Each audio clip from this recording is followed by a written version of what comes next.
this point, let me get started with this presentation on reducing the risk within your home of transmitting or spreading COVID-19. And these are some healthy home tips to protect the family or to the members of the household. Let's see, get rolling here. Now, we all know the CDC guidelines. We know them well on how to avoid the spread of COVID-19 in public. You know, the guidelines about social distancing and washing hands and wearing masks. Well, what about within our homes? There's not a whole lot of information that's been published out there about that. And then the thing also is that staying home a lot means a lot more exposure to any particular health hazards that are in the home. You know, there are many research has shown there are many clear links between housing and health beyond just cleaning and sanitation. And here you can see, I'm not going to go through it, but you can see on this chart, you know, a wide range of health issues associated with quite a number and oftentimes multiple associations with very common housing conditions and contaminants in the home. So this is a big aspect of health. Many people don't realize, and I don't know if you knew, that indoor air is nearly always much more polluted than outdoor air. But we tend to get bent out of shape about outdoor pollution and ignore the indoor pollution that is generally more types of pollutants, you know, and higher levels. So that's why maintaining indoor air quality in our homes is always important. And it's important to minimize the health hazards of those pollutants, like in that link that you saw before in the slide, but also to optimize our body's immune system to help us resist the virus and other diseases as well. But that's also, you know, to improve and to optimize our immune system. Indoor air quality is important, along with the other healthy living practices like good nutrition and sleep and exercise, which of course is what you all do in your program all the time. And then adding to the indoor air challenges are the extra use of disinfectants and cleaners that everyone's using right now during the pandemic. So, you know, people don't really stop and think about how the typical American spends 80 to 90% of all your time indoors, breathing that indoor air, taking in whatever's in it into our lungs and our body. And during this pandemic, that 80% and 90% is all in the home during the stay home time and for those who are still working at home. So that's a lot of time breathing whatever is in your home. So households have a much higher exposure time than normal to their home's indoor air quality. And in many cases, there's a lot more people in the home because kids are home, they're not in school, and they might not even be in the fall. Plus, indoor air can be worsened by improper and high use of disinfectant chemicals. Anything that's a disinfectant, it has to have some level of toxicity.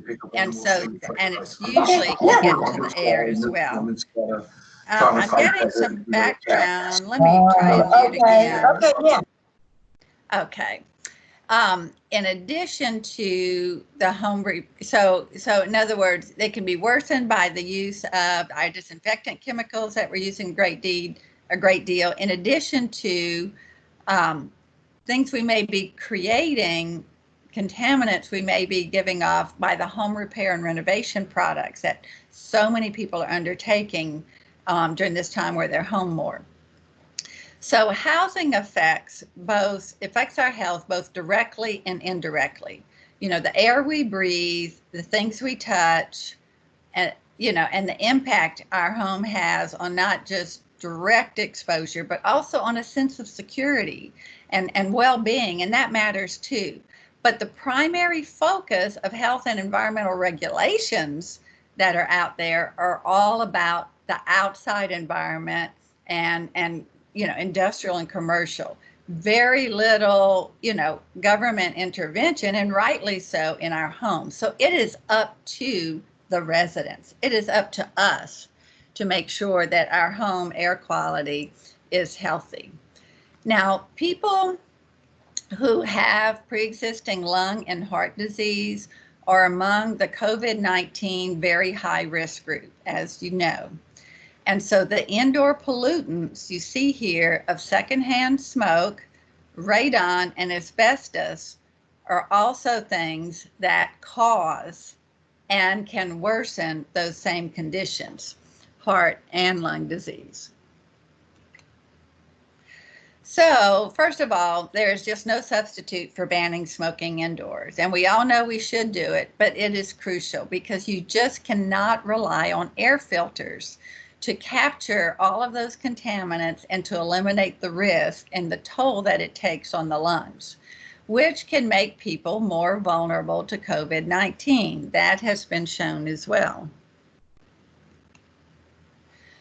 Now, radon is a radioactive soil gas that can seep into homes through cracks and so forth, and it can build up. And radon is the second leading cause of lung cancer. You know, it's even more dangerous for people who smoke. So there's another reason to not allow smoking in the home in case there is some radon.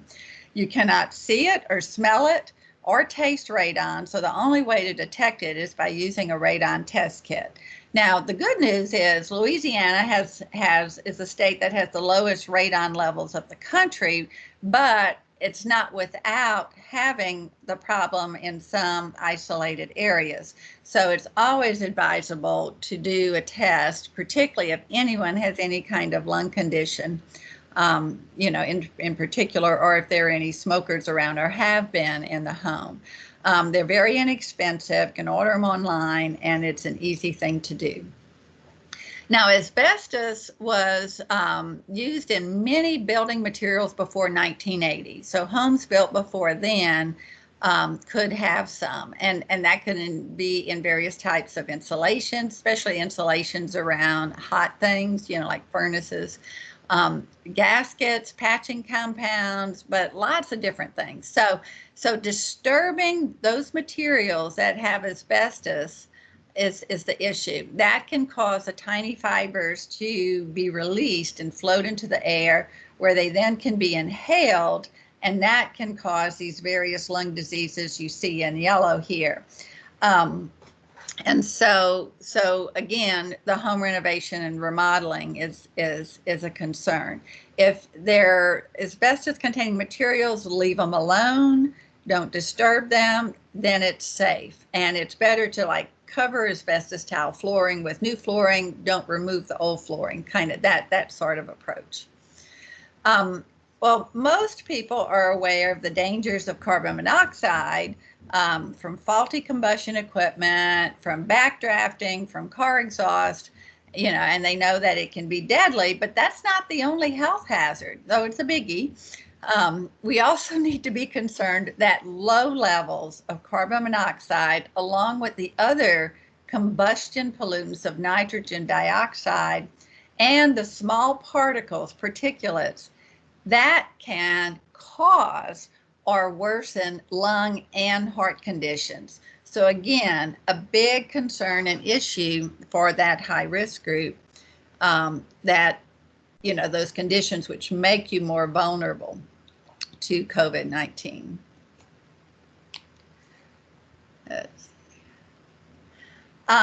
So I'm really concerned. I'm very concerned about all the do-it-yourself home renovation projects that are being undertaken when people are stuck at home. You know, Lowe's and Home Depot have been getting bang-up business, and it's wonderful to use this time to do home projects, but many homeowners are doing things themselves without an awareness of lead and asbestos safe work practices. Plus, they have no access to the N95 respirators you should be wearing during that kind of work because they are restricted to just for the health professionals. So that's a big issue, and that's a whole different presentation, but there's readily available information online about lead safe work practices, asbestos safe work practices that people should learn about before they undertake these things, because even, lead can be, lead was banned from being used in paint and in homes in 1978. So any home older than 1978 could have lead-based paint.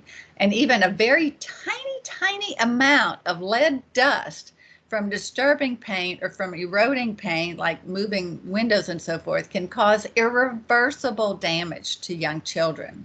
And it can raise blood pressure in adults, and most people don't know that. And high blood pressure, again, is another major COVID-19 risk factor. So avoiding exposure to lead, not just for children, but for the adults too, is important. If you can smell it, it's a VOC. A VOC is a volatile organic compound, which means it's a chemical that can change from a liquid to a gas or from a solid to a gas at room temperature. There are thousands and thousands of them, and many of them are harmless, but many are harmful, and many are just unknown what the effects are. And all these different kinds of products in the home and practices, like tobacco smoke and so forth, give off lots and lots of VOCs. Because there are so many different VOC chemicals, the potential health effects are very wide-ranging, from just slight irritation to brain damage, from the really, severe ones. And most of those are restricted, but there are still some household products that can cause serious heart or lung or brain issues. And in this picture right here, those little things, those are brain neurons. Now, many indoor air pollutants, everything you see here in this picture, they're asthma triggers. But dust mites, the microscopic mites, which thrive in homes, they feed off our skin cells, and so they're in all kinds of, the carpet, the fabrics, they're everywhere. But they thrive where there's high humidity, and they live in carpeting and upholstered furniture, as well as in our beds and in our bedding. Dust mites have been shown to actually be able to cause asthma, not just be a trigger like mold and roach droppings and so forth can be triggers.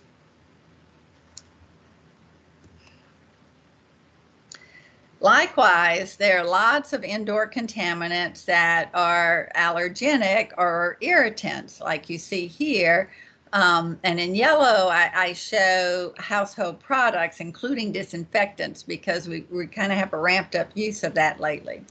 And these affect allergies, and irritants can affect a very large portion of the population. So now that I've highlighted some of the main home health hazards, I want to shift to talking about how to create a healthy home. And these principles that you see here on this slide, they're the principles of a healthy home. They were established by the National Center for Healthy Housing as kind of a framework for describing the critical components of a healthy home. So you see, you'll have a healthy home if you do all of these. If you keep it dry, keep it clean, keep it pest-free, keep it properly ventilated, keep it safe, keep it free of contaminants, keep it well maintained, and then thermally controlled. In other words, keep it comfortable in terms of temperature and to some degree humidity as well.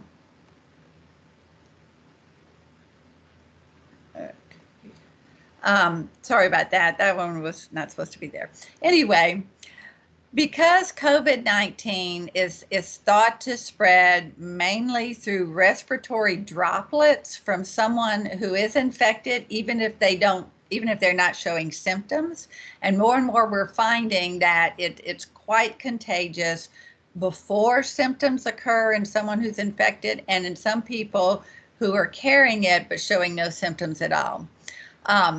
Even though it spread mainly through these droplets, we know that staying home curbs the spread to other people.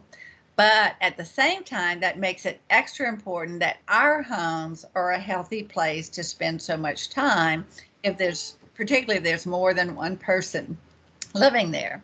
So, but in addition to knowing that, the scientists are still learning how the virus spreads, and including the potential, and there is some potential for it to be aerosolized. That is where the droplets get so small they can linger and float and linger in the air and circulate in the air inside buildings and inside homes, and not just drop to the ground within the first 6 feet, which is the primary hazard. So these same principles of a healthy home, the principles that I've highlighted in red, are key to reducing the risk of COVID-19 being spread within the home, but especially the ones that I made big. Keep it clean, and that's no news to you. We all know about that, but also keep it ventilated. So I'm going to talk about some ventilation strategies in a little bit to help. So here I'm going to cover the extra measures that people can take beyond the normal CDC guidelines about cleaning and disinfecting high-touch surfaces and washing your hands properly and often. So here are some extra things from the indoor air quality scientists to maintain healthy indoor air, to reduce the spread of an aerosolized version of the virus. So when no one is ill that they know of, but you never know for sure, just in case someone is showing no symptoms, but maybe carrying some of the virus or breathing it out, we do recommend increasing the ventilation of fresh air into the home more than you would normally to dilute airborne germs that may be there, as well as other contaminants that we have increased exposure to. So, open the windows a little bit. If you have a mechanical fresh air system, be sure that you run it a little extra time if you have a timer, but most people, in this part of the country don't really have that. So bring a little bit more outside air, because in the summertime, we really get very little, there's very little natural drives to drive air in and out of homes. And most of our homes are fairly leaky, but no air moves in and out if there's not a driving force. So when there's no wind, there's not much air exchange. So you may need to help that along a little bit. The second recommendation is to upgrade your air filter in your return air grill of your central air system. We used to recommend MERV 8, and then we changed the recommendation to MERV 11. MERV is a standardized capture efficiency rating that you should look for when you buy filters. MERV 11 in general is a good filter to capture very fine particles, which we've seen very strong implications to health in the future. And it can capture pollen and a lot of different things. But to get those respirable particles, that contain the virus, a MERV 13 is the level that will capture a significant amount of that. However, a MERV 13 could be a little more restrictive to the airflow of your air conditioning system. And so it's particularly, if the size of the grill and the filter is not very big, then there's a concern about restricting the airflow too much. So one, it's important if you upgrade to MERV 13, change them often enough. And also be sure that it's not overly restricted. So you may want to, get your air conditioning system serviced and cleaned, which is always a good idea to do on an annual basis. But ask the service technician if your system can handle a MERV 13. And then the third recommendation is to try and maintain an indoor relative humidity of 30 to 60%. 40 to 60 is better for all the indoor contaminants, but basically studies are showing that very low humidities, take a toll on our respiratory systems and make people more vulnerable to catching the virus. We don't really have that problem here, thank goodness, especially at this time of year. It's a challenge for us to keep it under 60, much less worrying about it being under 30. But in winter time, and this pandemic, may go on for quite a while. So in the wintertime, it is possible, if people are using their heating system a lot, that the relative humidity could drop down that low. And so then you'd want to do something to add a little bit of moisture to the air to bring it up above 30%. Let's see. Oh, I hit the wrong one. Indoor humidity, but it's important for health all the way around, as well as not just the virus, but for all the many other biological contaminants and some others as well. So our ideal comfort zone to feel comfortable is 40 to 60% relative humidity. And that's also happens to be, thankfully, the healthy zone. And you can see from this table, bacteria, viruses, fungi, which is mold, mites, which includes dust mites, respiratory infections, allergies and asthma, chemical interactions, and ozone production, which is a contaminant, or lowest at that 40 to 60% level. And if you can see mites, the dust mites, they cannot survive and reproduce below 50%. So if anyone has allergies and asthma, they should try and maintain their relative humidity below 50% in that 40 to 50% range. But everyone else who has no allergies or asthma, 40 to 60% is that healthy zone. And you can see that's also the low zone for viruses as well.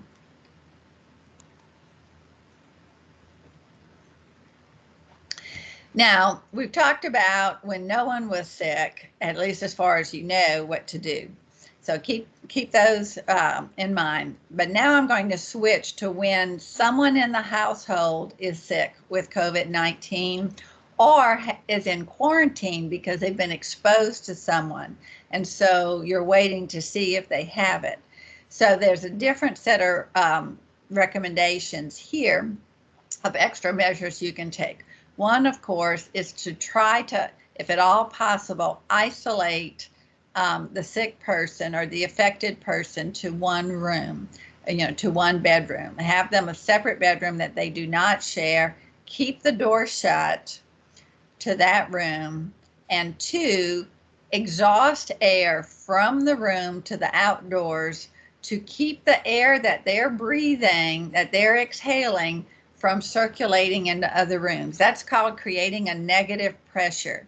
So it's like you suck on a straw, and stuff comes up and in. And so you want to, in this case, you can get these small window fans or any kind of fan that you have and put it on very, very low speed, blowing to the outdoors. Run and exhaust and to the outdoors. What that does is it pulls the room air of the contaminated room air to the outdoors, and it pulls the air from the healthy, clean area of the house into the room. But it also prevents the contaminated air from seeping under the door to the rest of the house, to the other family members. So this is, I think, one of the key measures to do. Number three is, if at all possible, the affected person should not share a bathroom with other people, should have their own bathroom. If that is not at all possible, then CDC does have guidelines on their website of how to disinfect the bathroom after every use of the affected person, and that should be done. If it's done by someone who is healthy, who is not affected, of course, they should wear as much protection as possible and wash their hands afterwards. And you should use an exhaust in that bathroom as well. Keep the exhaust fan running in that bathroom during and at least for 30 minutes after use, but preferably really all the time, to create that negative pressure in that contaminated bathroom as well. Another little thing, they don't really know if this is an issue, but because there is the potential that the COVID germs could be there after using a toilet, the affected person should close the lid, and really everyone should do that. Close the lid before flushing, because the the flushing action can spew, germs into the air. And so closing the lid can help with that a little bit. Number 4, when anyone is sick or in quarantine, it's also suggested to close the central air vents, the supply air vents in that isolation room, and then provide another means of conditioning. So in summer, a window air conditioner unit if possible, or a portable, room heater for comfort in the winter time. If you cannot do that, if people just can't afford a window unit, air conditioning, that sort of thing, then just reduce, like partially close the vents in that room to have less positive air coming in, and for that exhaust fan in the window blowing to the outside, pick up the speed of that a little bit. You want a negative pressure in that room. So if you have some air coming in, you need to increase the air going out. So the net amount is a negative, is like a suction, a draw air from the clean area to the isolation room to the outdoors. That's the issue, is exhaust the isolation room, the contaminated air to the outdoors, and do not let it spread to the rest of the house. It's also could be helpful to add a room air cleaner to the isolation room, particularly if you cannot completely shut off the air conditioning.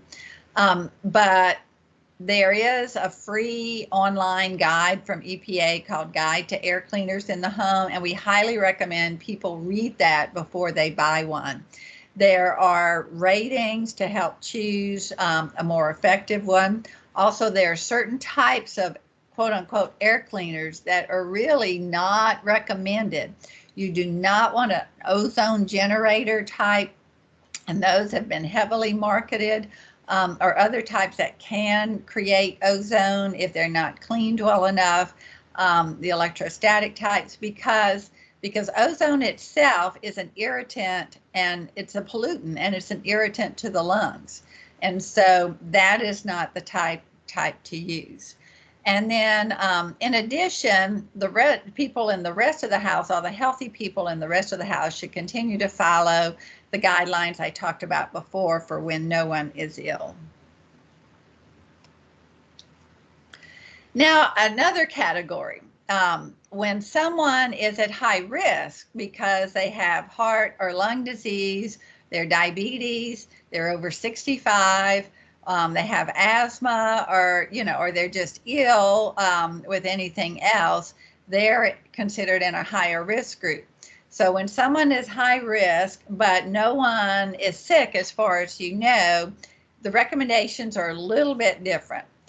Again, you try and isolate the high risk person to a separate room and bathroom if it's possible, just in case other people in the household may have the virus with no symptoms. You want to reduce the odds of transmitting it to someone who is high risk.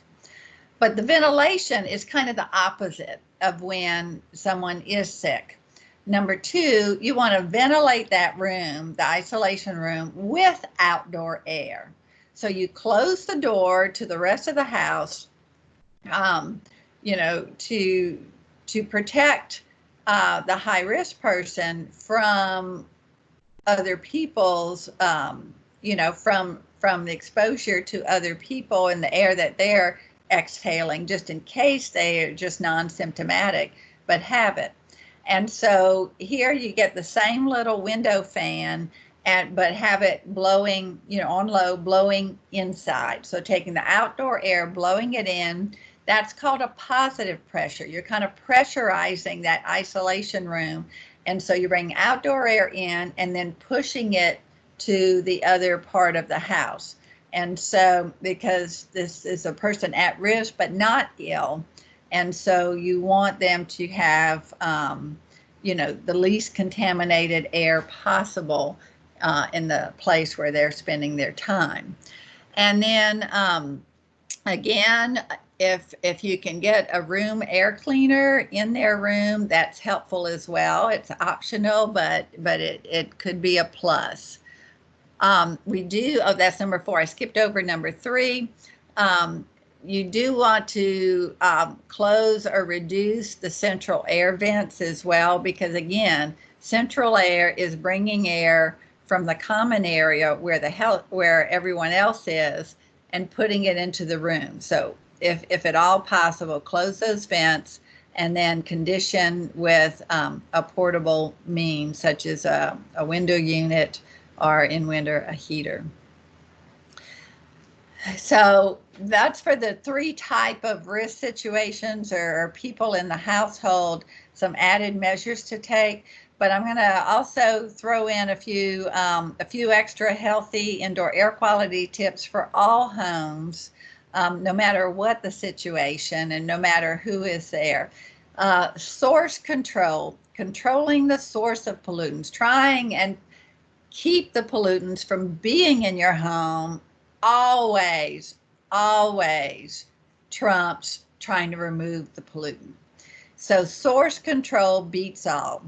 That means no smoking indoors. Don't even burn those aromatic candles because they put a lot of respirable particles and soot into the home, and they have been known to create significant sooty problems and ghosting, they call it, on walls. Whenever using the range hood with cooking, always turn on the range hood exhaust if it exhausts to the outdoors in particular, because cooking and especially sauteing and frying anything in oil causes a lot of small respirable particles. If you have a gas range, it's even more important to use that exhaust fan every time that you use it. Use only low VOC cleaners and home products.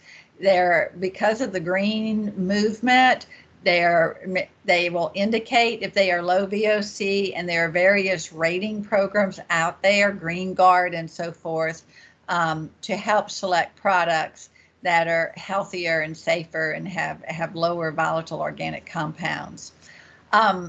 Do not mix disinfectant products with other products. That could possibly create toxic fumes. If it's, you should never mix bleach with an acid or ammonia, but just don't mix products and don't overuse the disinfectants. Use them according to CDC guidelines, but don't use too much or too stronger. The right amount is the right amount. More or a higher concentration is not recommended because that can have toxic effects as well. And do not rely on air cleaners in place of source control. Air cleaners, air filters help, but it's like the last thing on the list. Source control is first, proper ventilation is second, and trying to remove pollutants with air cleaners and if filters really comes third in terms of effectiveness, because the filters, not all of the air in the home will go through it. So it's not going to clean all the air. Some more tips, like we talked about before, aim for 40 to 50% relative humidity.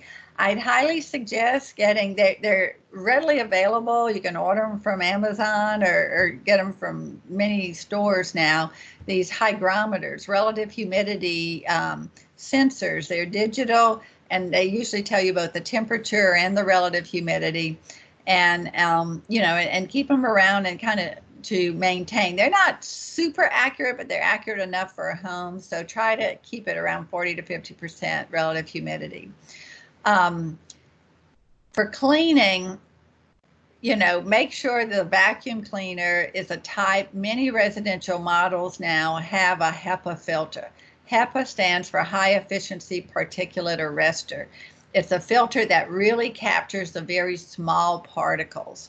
And so if clean only with a HEPA filter vacuum cleaner, or if you don't have one and can't afford one, Then use a slightly damp wipe method. Clean with damp wipe methods and a cleaner to capture dust and to clean. But you know, vacuum cleaners, you can also check Consumer Reports, both for the vacuum cleaners. It rates the emission of particles, you know, of dust, as well as air cleaners. They do some ratings for that too, so you can check Consumer Reports. But a normal older vacuum, residential vacuum that does not have microfiltration system or a HEPA filter, it spews out into the air about half of the dust it picks up. It captures the big particles and spews out the fine particles. So it actually makes the air quality worse. Of course, clean the high-touch surfaces often according to CDC guidelines. And one other little tip is avoid sewer gas coming in. If you have any sink drains that are not used very often, run a little water in them from time to time, like bar sinks and things like that, or floor drains in a laundry room. Make sure that there's water in the trap so you don't get sewer gas and any germs and contaminants that may be in that as well. And with my concern for all the home repair projects and the do-it-yourself projects, if the home was built before 1978, it's extremely important to use only lead-safe work methods.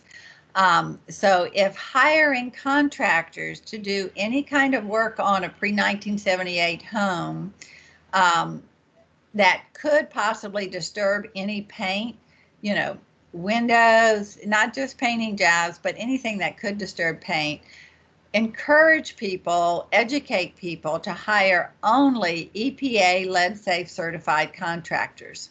To get that certification, the firm just has to send at least one of their employees to a one-day training, take a test, and to pay a fee to EPA. We provide, like my program, La House Resource Center, we do the EPA lead-safe certified training.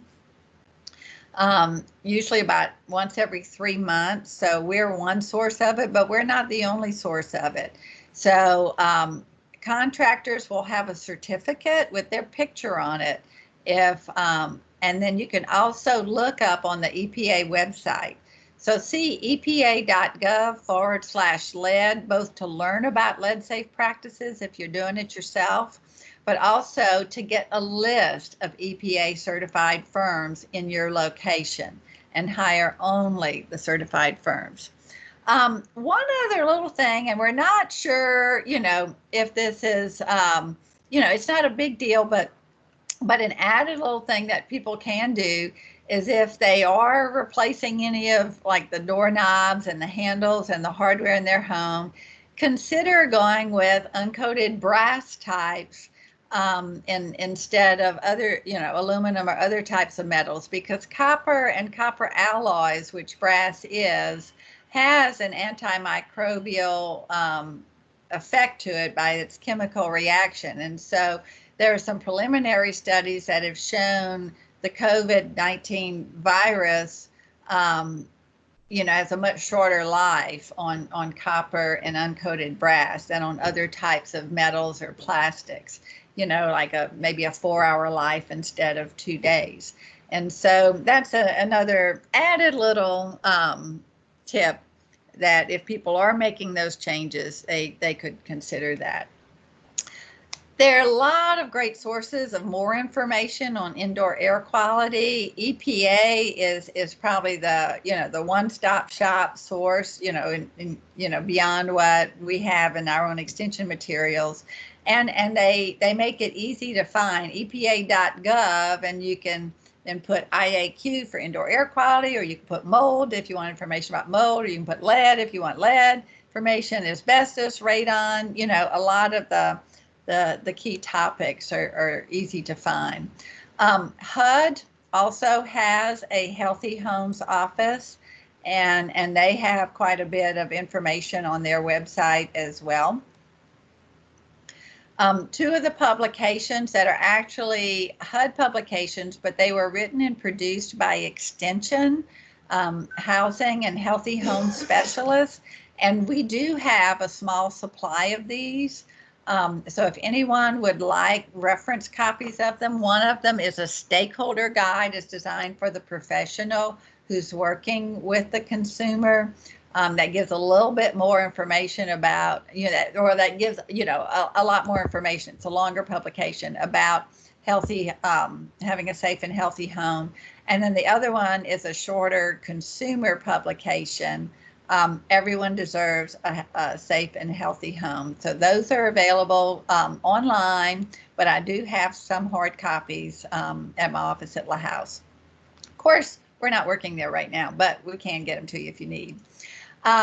Also, HUD published Rebuild Healthy Homes, which was a post-disaster restoration. We are in hurricane season, and it is how to restore a disaster-damaged home with health in mind, not just safety, but also all these contaminants like lead and mold and so forth.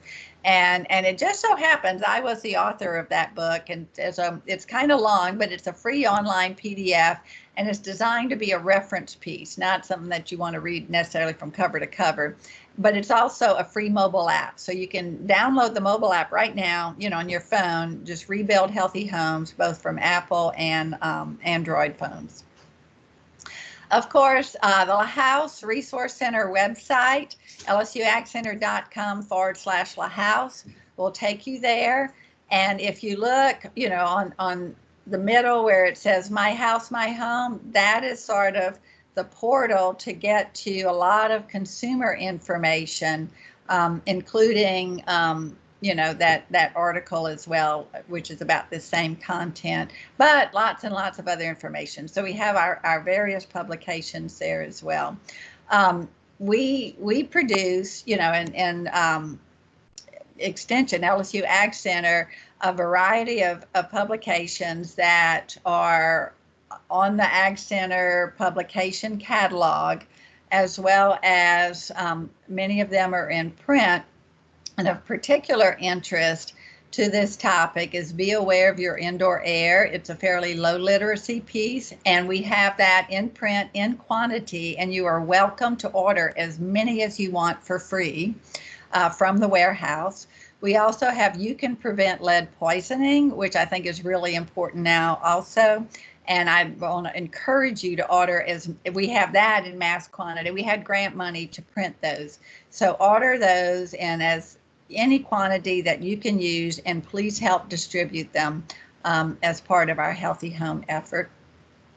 I hope all of you are aware that we do have La House Home and Landscape Resource Center on the campus. It is a life-size exhibit that's available to people, and includes a lot of healthy home features and materials as well, and exhibits. Unfortunately, right now, it is closed. LSU is still in phase 2, and we're not sure when we're going to reopen to the public, but when we do, let people know that it's available. So that concludes my presentation today. And I want to thank you all for joining in, and I'm going to unmute you, I think. This will, let's see. Okay, and so does anyone have any questions? Before they say anything, Claudette, I want to thank you for the presentation. It was excellent. Oh, thank you, thank you. Who is this? Is this Gina? Yes. Oh, I'm so glad that you sat in on it. Yes, ma'am. And if you'd like, if you think the rest of the Ag Center, for employees and so forth would be interested, I'd be happy to do it again. For others, or if we want to work with communications to try and promote it to, the public, consumer audiences, I'd be happy to do that too. Okay, I'm going to touch base with Ashley Goro, who's the Human Resource Director, and share it with her. Okay. And see if this would be something that could be beneficial. Because one of the comments that I put in there, that is beneficial for your families as well as home. So this was good. Well, thank you. As well as businesses and clientele that we work with. But thank you very much. And I'll go back on mute. And these same concepts can apply at the office, for people who are going to the office. So you may want to, you don't have to buy a specialized window fan. If you have like a little fan of any type, you can open a window a little bit and put it in blowing in if you're healthy, or if you're not healthy, you shouldn't be in the office. So there's ways that you can increase your ventilation and reduce the spreading of an airborne, aerosolized parts of a virus. Any other questions?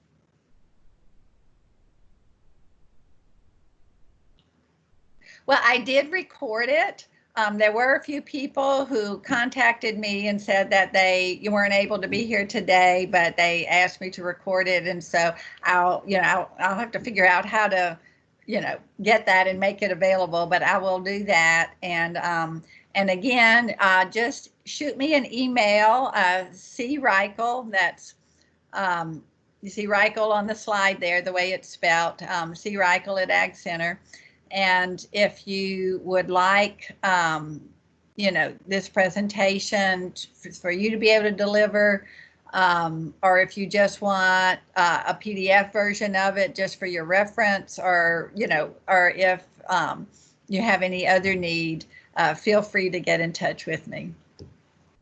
Or if you have any questions that you don't want to, that you think of later, feel free to email me. I am working from home. I'm not in the office, but I am working from home and have my computer, and I respond to emails.